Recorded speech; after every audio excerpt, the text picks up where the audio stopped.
Hello everyone, welcome back in my channel. Today's short story is about the turtle and the swans. Turtle means कछुआ, swan means सारस. तो आज की story है एक कछुआ और सारस के बारे में. A turtle and two swans were best friends. एक कछुआ और दो सारस अच्छे दोस्त थे. They met at a lake every day. वे लोग एक झील पर हर रोज मिलते थे. One year it rained very less. एक साल बहुत कम बारिश हुई. And swans were worried. और सारस बहुत चिंतित हुए. The swans spoke. स्वान बोले about another lake. किसके बारे में बोले? एक दूसरे झील के बारे में बोले. On the other side of the mountain, जो कि माउंटेन मतलब होता है पहाड़, पहाड़ की दूसरी साइड में झील था, उसके बारे में सारस ने कहा. They decided to go there and invited the turtle to join them. They decided to go, वे लोग डिसाइड किए यानी निर्णय लिए जाने का.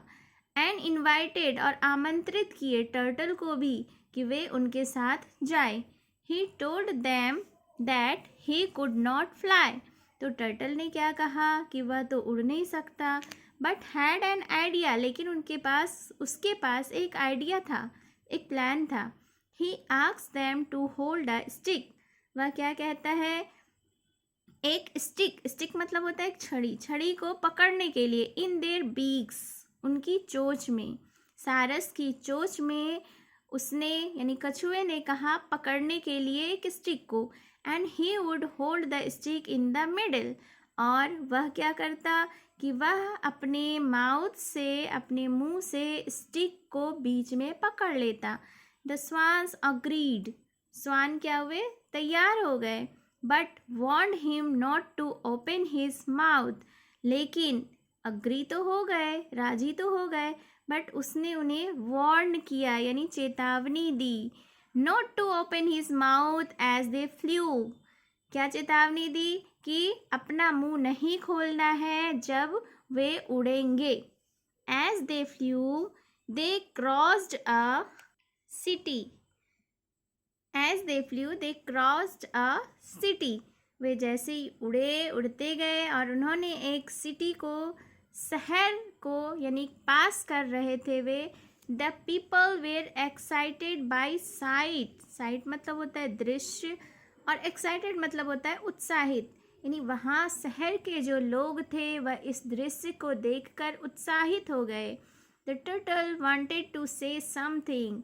टर्टल कुछ कहना चाहता था. एंड ओपनड हिज माउथ, और उसने अपना मुंह खोला. He fell and was badly hurt. वह गिर गया और बहुत बुरे तरीके से जख्मी हो गया, घायल हो गया. Moral of the story is always pay heed to the advice of the wise. Pay heed का मतलब होता है ध्यान देना, यानी हमेशा. ऑलवेज मतलब हमेशा. हमें हमेशा ध्यान देना चाहिए to the advice of wise. Wise मतलब बुद्धिमान, यानी हमें हमेशा ध्यान देना चाहिए. जो भी बुद्धिमान लोग हमें सीख देते हैं, हमें एडवाइस देते हैं, सलाह देते हैं, उन पे हमें हमेशा ध्यान देना चाहिए, क्योंकि वो जो सलाह देंगे वो हमारे लिए बेस्ट होगा. So this was the moral of the story. Hope you liked the video. Please like the video, subscribe my channel, and please share this video. Thank you for watching.